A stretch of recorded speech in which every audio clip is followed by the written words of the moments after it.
और उनमें से एक दोस्त गड्ढे में जा गिरा। अब 3 दोस्त बचे थे।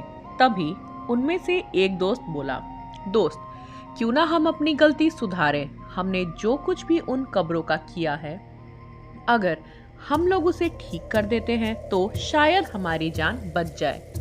विनय, बिल्कुल ठीक कहते हो, चलो। यह कहकर वे तीनों वापस उसी कब्रों की तरफ चले गए और वे जो फूल उन्होंने फेंके थे वापस उसी कब्र पर रख दिए। जो पत्थर उन्होंने फेंके थे वे वापस वहां पर लगा दिया और जो शराब की बोतल कब्र पर रखी थी वह वहां से हटा दिया और जिस कब्र पर पेशाब की थी उसे भी उन्होंने साफ कर दिया। वो यह सब कर रहे थे, तभी आसमान से एक चुड़ैल उड़ती हुई आई और एक को ले गई। अब 2 ही बचे थे। दोस्त, अब हम क्या करें विनय? हमने तो सब कुछ सुधार दिया, तब भी कुछ नहीं फर्क पड़ रहा है। अब चलिए सुनते हैं इसके आगे की कहानी।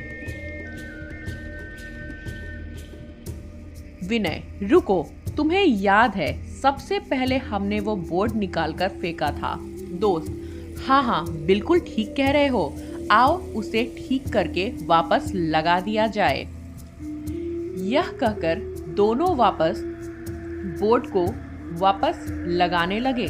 तभी उनके सामने बड़ी चुड़ैल और पिशाच आ गए और उनकी तरफ बढ़ने लगे।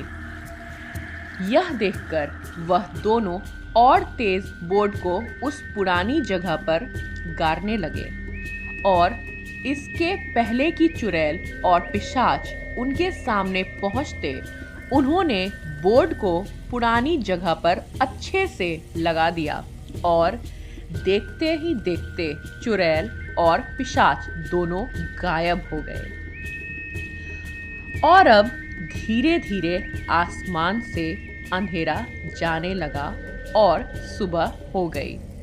बचे हुए दोनों दोस्त अपनी गाड़ी में बैठकर भाग गए।